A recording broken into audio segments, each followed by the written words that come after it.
बिस्मिल्लाहिर्रहमानिर्रहीम। Welcome to YouTube channel engineer Arsalan Amjad. हमारी series चल रही है advance civil engineering surveying. Lecture number 11 curves.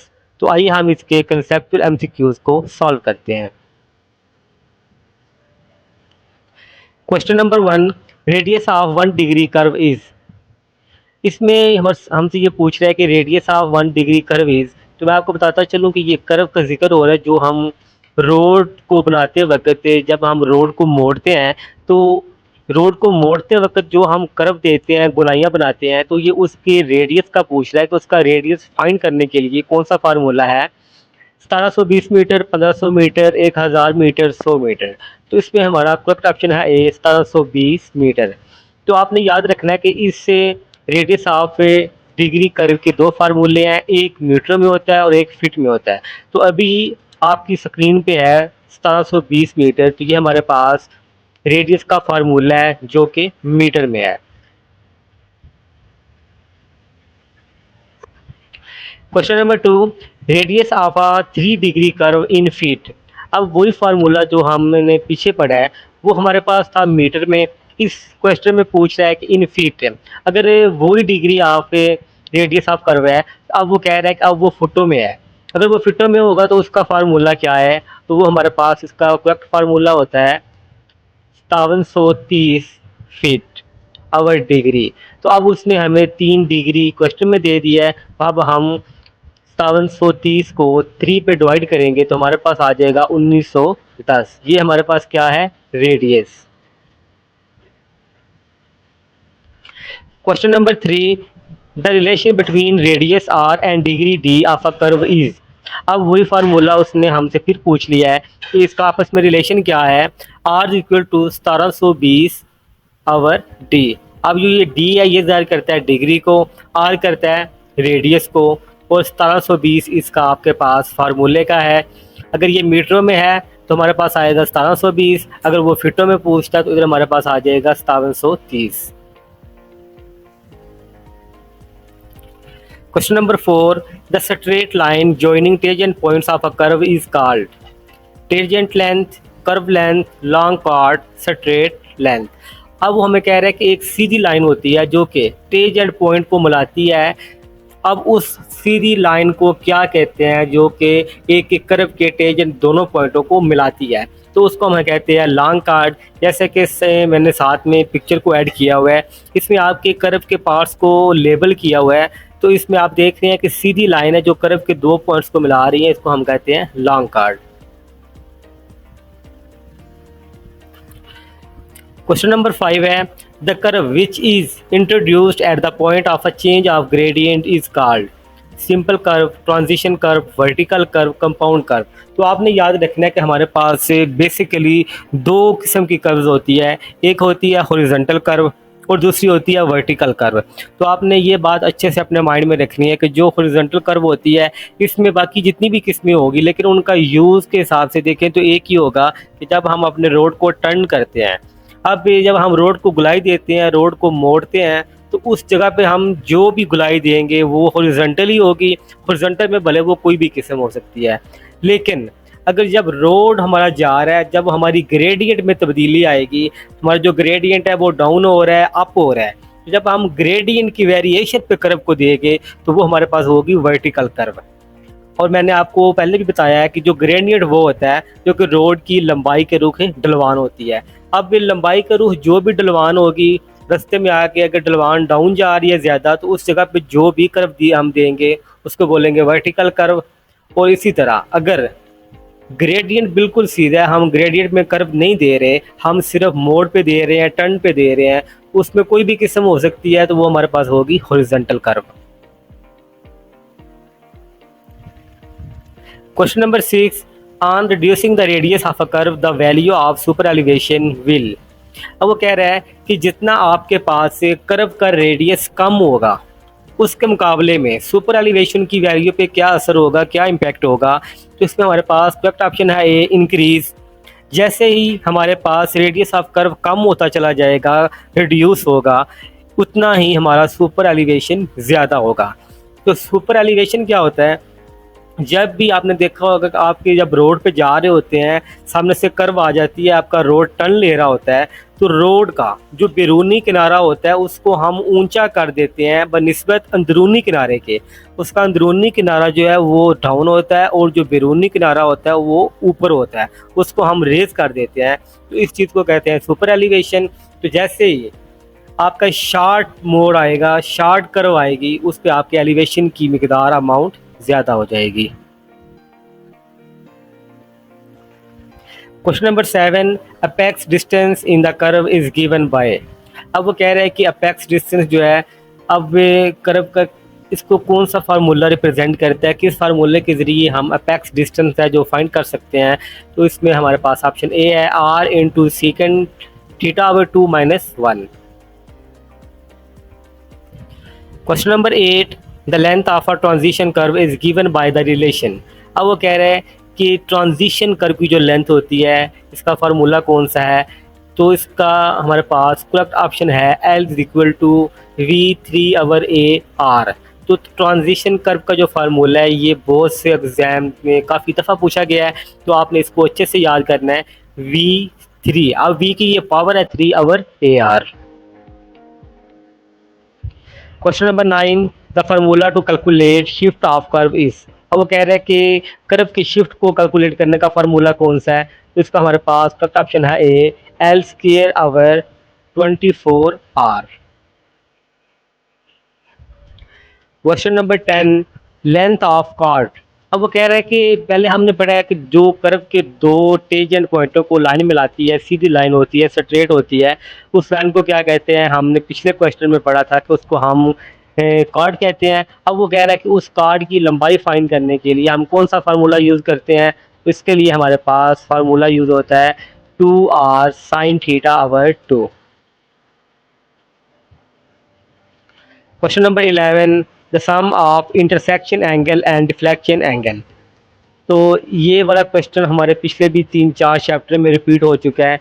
तो इंटरसेक्शन एंगल और डिफ्लेक्शन एंगल का जो डिफरेंस होता है, इसका जो एंगल होता है, सम होता है, वो हमारे पास होता है 180 degree. Question number 12, the formula πr θ/180 gives the. अब वो कह रहा है कि ये उसने फार्मूला दे दिया, वो पूछा कि इस फार्मूले से आप क्या कैलकुलेट करते हैं, क्या कर सकते हैं। Length of curve, super elevation, width of curve, none of these. तो ये हमारे पास फार्मूला है कर्व की लंबाई मालूम करने का, length of curve. Question number 13, tangent length is calculated by the formula. अब कह रहा है कि टेंजेंट लेंथ कैलकुलेट करने के लिए कौन सा फार्मूला इस्तेमाल होता है। 2r tan θ, r tan φ/2, 2r tan φ/2, r tan φ/2। तो इसमें हमारे पास करेक्ट ऑप्शन है B, r tan φ/2। Question number 14, curve of varying radius is called. Simple curve, compound curve, transition curve, vertical curve. अब वो कह रहा है कि ऐसी कौन सी कर्व है जिसका रेडियस है वो वेरी कर रहा है, वो एक कांस्टेंट नहीं है, मुस्तकिल नहीं है, एक जैसा नहीं है। ये नहीं है कि जिससे आपका जो कर्व है एक रेडियस पे शुरू हुई है तो उसके अख्ताम तक उसका वही रेडियस है, बल्कि वो वेरी कर रहा है, कम हो रहा है या ज़्यादा हो रहा है। हर पॉइंट पे वो एक जैसा नहीं है। तो जो हर पॉइंट पे एक जैसा नहीं है, वेरी कर रहा है, तो वो कर्व हमारे पास कहलाती है transition curve. Question number 15, an ideal transition curve is also known as. तो वो कह रहे हैं कि ट्रांजिशन कर्व की भी फर्दर अकसाम है। तो इनमें जो आइडियल ट्रांजिशन कर्व है, जो मिसाली कर्व है, वो कौन सी है। तो ये हमारे पास दो किस्म की है, एक हमारे पास क्लोथोइड कर्व है और दूसरी हमारे पास स्पाइरल कर्व है, और ये दोनों आइडियल ट्रांजिशन कर्व में शामिल है। Question number 16, formula x⁻³ gives the value of. अब उसने फिर फार्मूला दे दिया, वो कहता है कि इस फार्मूले से क्या फाइंड होता है, आप क्या कर सकते हैं। Spiral angle, deflection angle, offset, sub chord. तो इसका हमारे पास करेक्ट ऑप्शन है C, offset. Question number 17, first tangent point is also called curve point, initial point, tangent point, start point. तो आपने ये क्वेश्चन बहुत याद रखना है, ये भी बहुत इंपॉर्टेंट है। आपके पास कर्व के दो पॉइंट होते हैं, जो आपका फर्स्ट टेंजेंट पॉइंट है उसको आप कहते हैं कर्व पॉइंट। नीचे स्टेटमेंट पे देखते हैं, the beginning of the curve T1 is called the point of curve. Point of curve को वो शॉर्टकट लिख रहा है PC, और the tangent curve TC, the end of the curve T2 is known as the point of tangency PT, और the curve tangent CT। अब वो कह रहा है कि जो आपका पहला पॉइंट है, जो आपका फर्स्ट टेंजेंट पॉइंट है, उसको आप कर्व पॉइंट कहते हैं, और जो आपका दूसरा पॉइंट होता है उसको आप टेंजेंट कर्व या टेंजेंट पॉइंट कहते हैं। Question number 18, in a circular curve the second tangent point is also known as the. अब वही बात आ गई है, हमने पहले को पढ़ा है, उसको हम कहते हैं कर्व पॉइंट, और वो कह रहा है कि जो दूसरा पॉइंट होता है सेकंड है टेंजेंट पॉइंट है, इसको क्या कहते हैं, point of tangency. Question number 19, the centre of a curve is called. अब वो कह रहे हैं कि जो कर्व का सेंटर होता है उसको क्या कहते हैं, intersection point, apex, vertex, mid point. तो कर्व के सेंटर को हम कहते हैं apex point. Question number 20, the term V square over GR is known as centrifugal force, centrifugal ratio, inertia, torque. तो इसमें हमारा करेक्ट ऑप्शन है बी, सेंट्रीफ्यूगल रेशियो। ये वाला क्वेश्चन आपके एग्जाम में बहुत दफ़ा आया है, खसूसी तौर पे STO के पेपर में बहुत दफ़ा रिपीट हुआ है, सब इंजीनियर के एग्ज़ाम में भी ये अक्सर आता है। तो ये आपने बहुत ध्यान से करना है। साइड पे देखें, आपके साइड पे एक स्लाइड आ रही है, सेंट्रीफ्यूगल रेशियो। सेंट्रीफ्यूगल रेशियो होती क्या है? Centrifugal ratio is defined as the ratio of the centrifugal force to the weight of the vehicle. अब वो कह रहे हैं कि जो सेंट्रीफ्यूगल फोर्स होती है उसकी रेशियो है किसके साथ, आपकी जो व्हीकल है उसके वेट के साथ। आप जो भी गाड़ी चला रहे हैं उसके वेट को आपने डिवाइड कर देना है, और डिवाइड होने वाली चीज़ क्या है आपके पास, सेंट्रीफ्यूगल फोर्स। नीचे उसने अलोएबल सेंट्रीफ्यूगल रेशियो दी हुई है कि इतनी अलोएबल है। अब पहले नंबर पे है allowable value of CR। CR stand for centrifugal ratio for road. अब रोड के लिए आपके पास है 0.25। 0.25 है तो वो आपके पास अलोएबल है रोड के लिए सेंट्रीफ्यूगल रेशियो।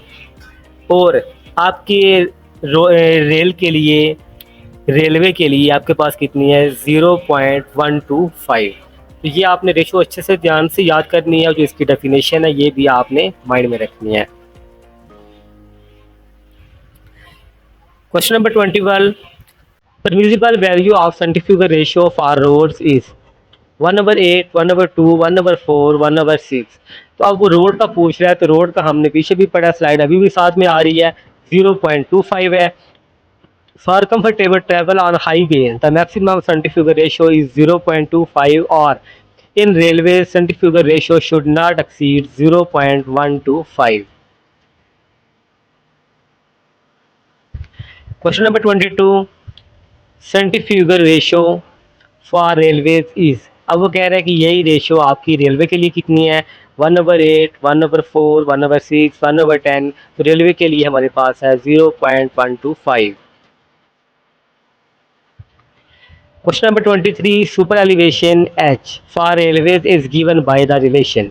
अब सुपर एलिवेशन का पूछना, ये भी बहुत ही इंपॉर्टेंट क्वेश्चन है, और ये आपने अच्छे से याद रखना है। और ये इस क्वेश्चन में स्पेशली पूछ रहा है रेलवेज के लिए। तो इसमें दो फार्मूले हैं, बिल्कुल कॉमन सा इसमें डिफरेंस है। एक वो पूछ सकता है रोड के लिए, और एक पूछता है वो रेलवे के लिए। तो बहुत ही इनमें कॉमन डिफरेंस है, इतना है भी ईजी है, आप अच्छे से याद रखने हैं। तो रेलवे के लिए हमारे पास H equal to capital GB square over GR। इसी तरह ये हमारे पास रेलवे के लिए है, साथ में चार्ट दिया गया है।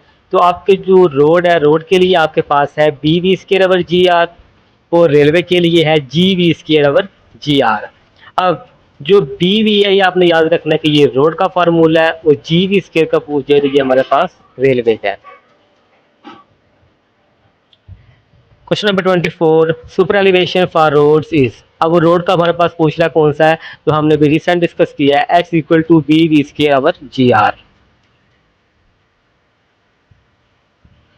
Question number 25, formula 730 over D gives radius of curve. ये हमने पहले अपने एक दो क्वेश्चन में इनको अच्छे से डिस्कस किया था कि ये रेडियस ऑफ कर्व क्या है, ये कैसे फाइंड करते हैं, इसकी मीटरों में क्या है, फिटों में क्या है, इसको हम डिटेल से डिस्कस कर चुके हैं। इसका आपने फार्मूला याद रखना है।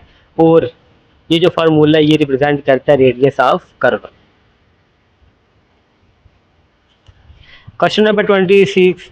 Super elevation is also called cant, radius of curve, degree of curve, none of these। तो आपने ये बात अच्छे से याद रखनी है कि जो हमारे पास सुपर एलिवेशन होता है इसको हम कैंट कहते हैं। Super elevation is also known as cant और banking as in racing speeds bank track. तो इसको बैंकिंग भी कहते हैं और कैंट भी कहते हैं। उस सुपर एलिवेशन के लिए जो कैंट का वर्ड है ये बहुत ही फेमस है, ये काफ़ी एग्जाम में पूछ चुका है। क्वेश्चन नंबर बेसिकली 27 है हमारे पास।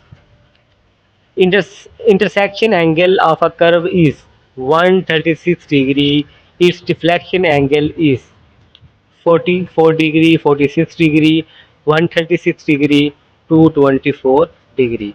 तो आपको मैंने इसका जो फार्मूला है ये हम पिछले क्वेश्चन में पढ़ चुके हैं। ये हमारे पास इसका फार्मूला होता है 180 डिग्री, तो आपके पास आ गया है 136 डिग्री। तो आप 136 डिग्री को आप माइनस कर लेंगे 180 से, तो आपके पास करेक्ट ऑप्शन आ जाएगा 44 degree. Question number 27. Vertical curve is designed on the basis of radius of curve, minimum side distance, change of gradient, speed of car। तो वर्टिकल डिस्टेंस का भी हम पढ़ चुके हैं। जो वर्टिकल कर्व होती है ये उस जगह पे दी जाती है जब ग्रेडियंट चेंज होता है, डाउन होता है या वो ज़्यादा जाता है। तो ग्रेडियंट की वेरिएशन पे जो हम कर्व देते हैं इसको हम वर्टिकल कर्व कहते हैं। Question number 28. 1 radian is equal to 180 degree over pi, pi over 180 degree, 360 degree over pi, pi over 90। तो 1 radian is equal to 180 degree over pi.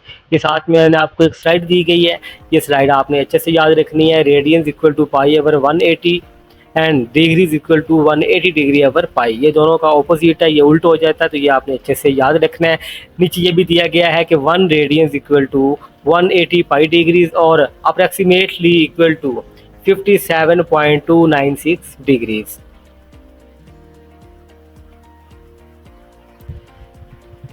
Question number 29। Formula 360 degree gives degree of curve, length of curve, radius of curve, intersection angle. तो जो 360 अवर D है ये हमें दे रहा है degree of curve, क्योंकि एक दायरे में एक कर्व में 360 डिग्री होती हैं, तो ये फार्मूला हमें इंडिकेट कर रहा है degree of curve. Question number 30। Compound curve consist of 2 or more arches with different radii, one arc with constant radius, circular arc with same radius, curve without radius। जो compound curve होती है ये हमारे पास होती है 2 or more arc with different radii। दो या दो से ज़्यादा जो आर्क होती हैं, जो ये आर्क होती है ये कर्व का एक हिस्सा होता है। आप कर्व के किसी भी हिस्से को कट कर ले तो उसको आप आर्क बोलते हैं। कंपाउंड कर्व ये होती है कि दो या दो से ज़्यादा आर्क को मिला के, कर्व को मिला के आप एक कर्व बना देते हैं, और जो आप दो या दो से ज़्यादा आर्क को मिला रहे हैं हर आर्क का जो रेडियस है वो डिफरेंट है, तो इसको आप कहते हैं compound curve. Question number 31। Transition curve connects straight and circular path, 2 straight lines, 2 circular curves, 2 chords। तो जो हमारे पास ट्रांजिशन कर्व होती है ये कनेक्ट करती है किसको? Straight and circular paths. Question number 32। Reverse curve is a combination of. अब वो कह रहा है कि उल्टी जो कर्व होती है ये किसकी कॉम्बिनेशन होती है? 2 arcs of opposite direction, 1 large arc, 2 arc with same radius, a straight line. तो नीचे डेफिनेशन दी गई है।